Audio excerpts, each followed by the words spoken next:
Hey everybody, welcome back to the channel. Today's video is about doing one of my least favorite jobs here on the farm. It warmed up and we got rain over the weekend. So this is about the last chance I have, I think, or could be. Who knows with this winter the way it's been going. But I'm going to move a whole bunch of the Electro fencing. I'm in the bulldoze field right now.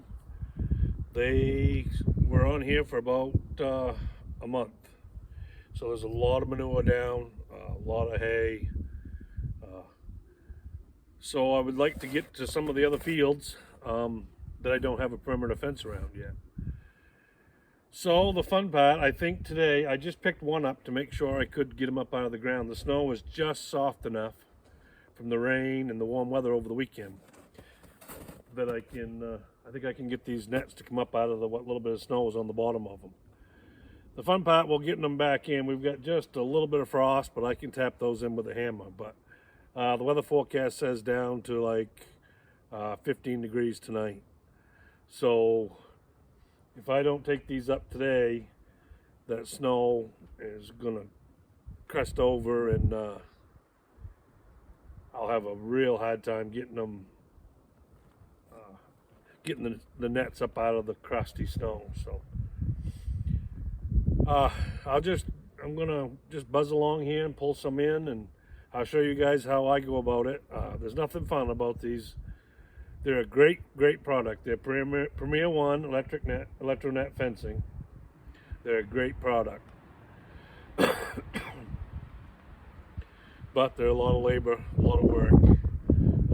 This is 6 years now I've been putting these up and taking them down almost daily, or at least every other day, because these are my perimeters, my dividers, and everything. So that's why I'm trying so hard to get a perimeter fence around, so I can just use these and polywire as paddock dividers. But anyway, I thought I'd bring you along and show you how I go about moving these nets, and I'll explain some of the reasons why as go along. So what I do is I pull up to a section where there's two of them, where they join. You see right there. And I park the tractor or the four-wheeler, whichever one I happen to have. I have the tractor today. So I walk that way to that end, bring it to here, put it on the bale spear. Walk all the way to the other one, come back to the joint, put them on the bale spear. So I get two every move, every time I stop.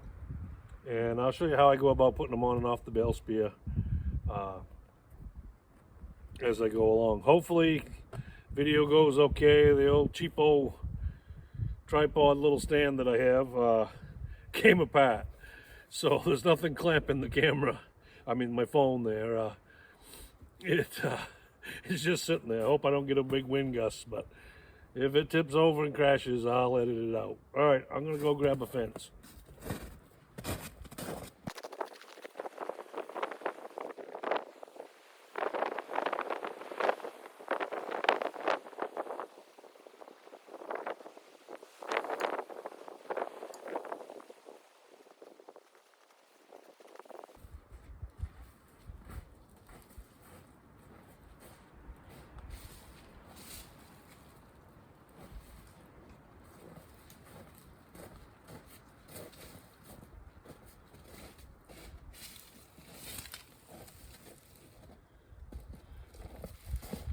Yeah, I kind of screwed up there. Usually I get these connection spots undone before I get down here, because it's easier to do separate them when I got two hands. Once I start folding these up, I don't like to set them down, because they can get tangled and whatnot.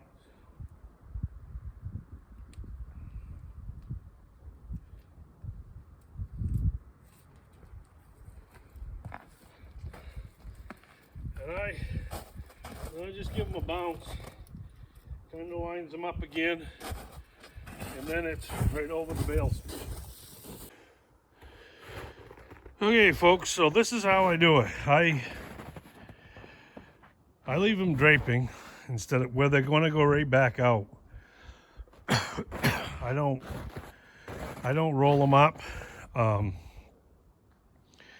because they're just going to go, they're going to leapfrog over on the other side of the pasture. So, and I'll show you some more of this as I go, but what I do is when you take them back out, you just look for the end one. So I got an end one here and a beginning one for this section. So when I get ready to pull them back out, I can grab that much and lay them right out again. So, but I'll show you that in just a second. All right. So like I said, I do one from that direction, and then I go down to the next division and walk it back. So I have two from the same spot.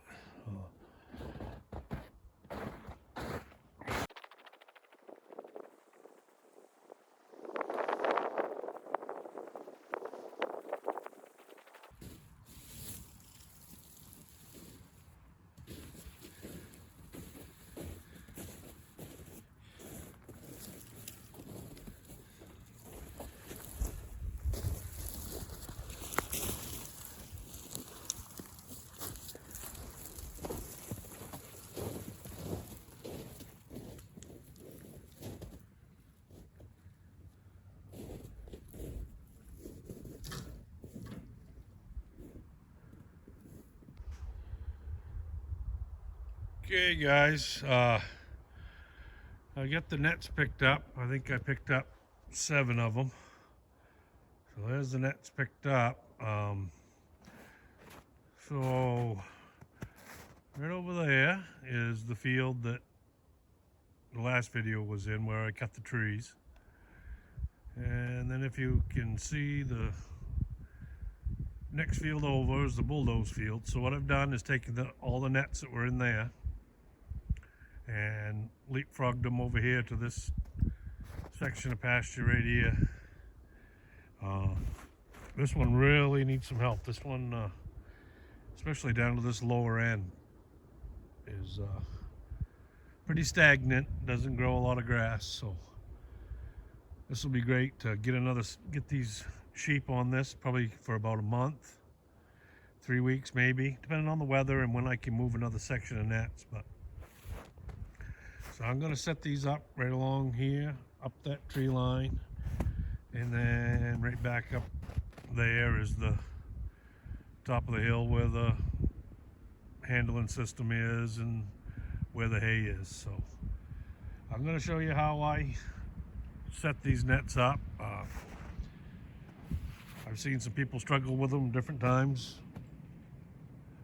on different videos, so maybe somebody can get something out of this on how I go about it. So I'll get set up here.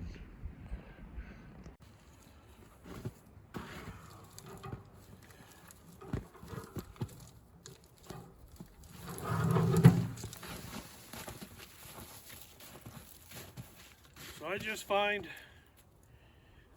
like I showed before, find the end one like this. It's pretty easy to pick out in the stack. And if you put those on the spear, just find where the seam is, where there's 2 of them. Grab a hold of, make sure you have a hold of all of the stakes before you pick up and pull off the spear. If you get one drop down in the middle, it really sucks when you're running them out. But, so this is how I go about it. I start right, where this one, and I get them tied good and solid, so that when I get this all the way out, I can pull it tight, and then I can walk back it without having to make a bunch of trips. Because when these are slack, you want them good and tight when you run them out and start setting them. So I'll show you how I go about it, and hopefully it'll help some of you guys out. I kind of get it, I always in my right hand. I kind of put it over my shoulder and then just let them come out one by one. So here we go.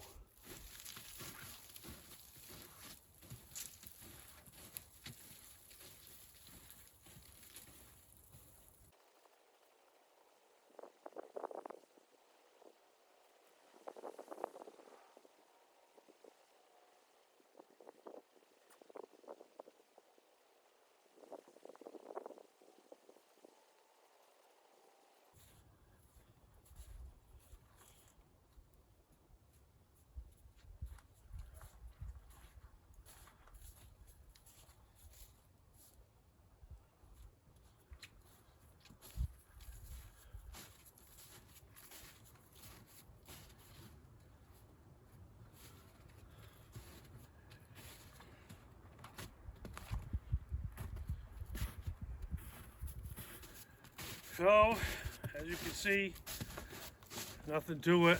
That gives it pretty nice. It's tight. The top is tight. You know, straight lines with these is better because they don't pull sideways so much.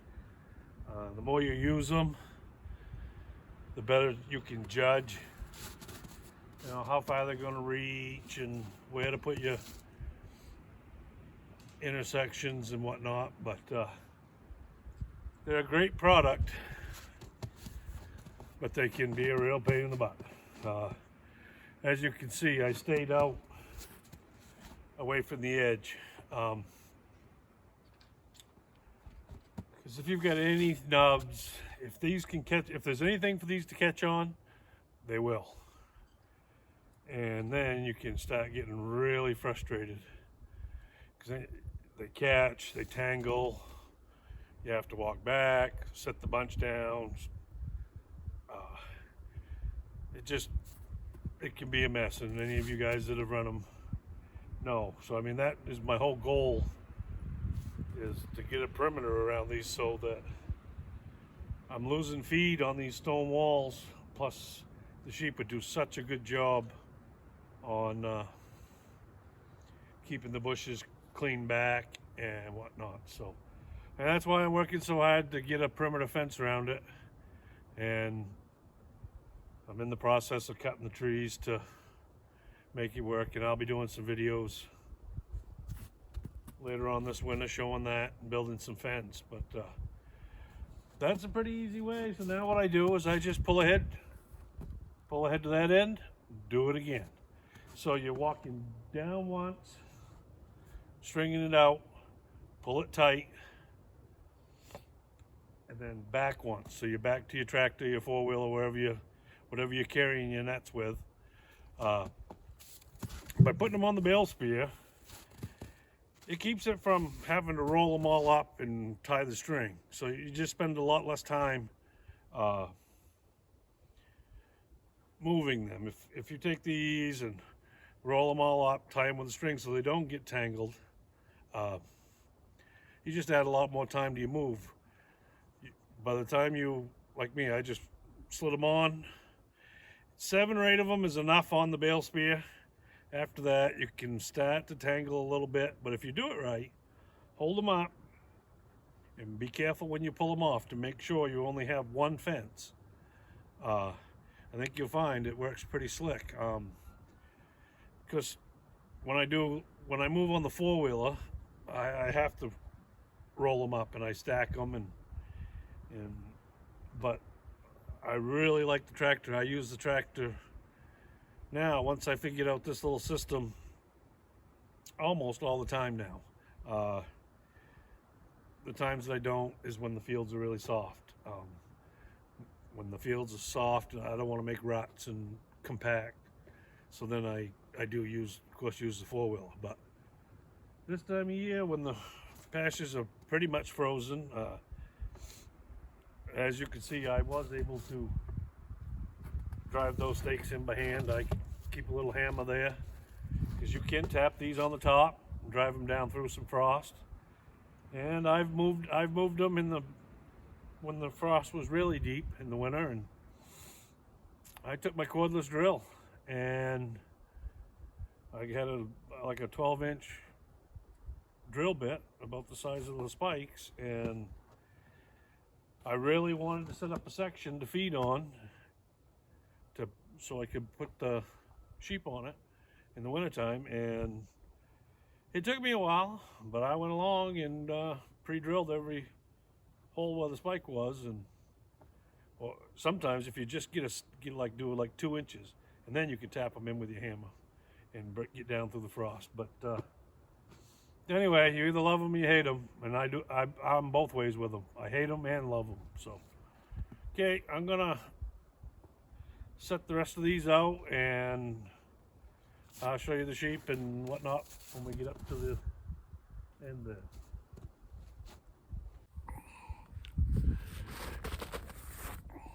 I was talking to a buddy of mine about these nets, and I kind of compared them to fishing in really nasty spot. You know, when you're out brook fishing or whatever, in amongst the alders and the weeds and whatnot, and it's your favorite spot, and every other cast you get tangled up. So you can either throw a fit and get mad and ruin your whole day's fishing, or it's the same thing with these nets. When you get tangled, don't get me wrong, I'm not one, I have to really work on it, but don't lose your cool. Just, if it gets tangled, don't pull, tug, think you're going to rip it out, get it to come loose, because they don't. Stop, go untangle it, and go again. You will thank me for it. Just stop and start over, because if you try to fight these, they get tangled up worse. You get mad. Yeah, no, I've been there, done it, and I'm not a patient person.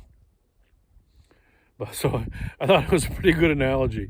If you're out there trying to catch a fish and you have a temper tantrum, your day's going to be done. So just nice, easy, undo the tangle and go back to work or go back to fishing. So that's my 2 cents worth on it. Okay, folks. Well, as you can see, the sheep know that they know when I'm picking up fences and putting them in. Their hay for the day is way down to that tree line. I moved them in the permanent section pasture here while I picked up fences, and as you can see, they're all up here because they're up getting some mineral out of the mineral feeder too. But they know every time I pick up fences and they see me putting them back in, they know it's time to move. But they're not going to move today. I'm going to leave them in there for tonight, let them clean up that bale that I just gave them, and then tomorrow I'll move them into what we just did. It is super, the wind has come up so it's noisy, but I'm kind of behind the tractor to block it. But so I started down along that fence row, tied into where it was, all the way to that far tree line, up that tree line, and then back across the ridge, right back here to the permanent fence. So that's the plan. I'm going to set up a few more nets. Thanks everyone for watching. If you would, subscribe to the channel. I'd really like to see if I can make that to that 1,000 subscriber mark this year. If you like the video, please hit the like button, and if anybody's got any questions on how I go about it, if I can do anything to help you, I will. Thanks everybody, have a great day.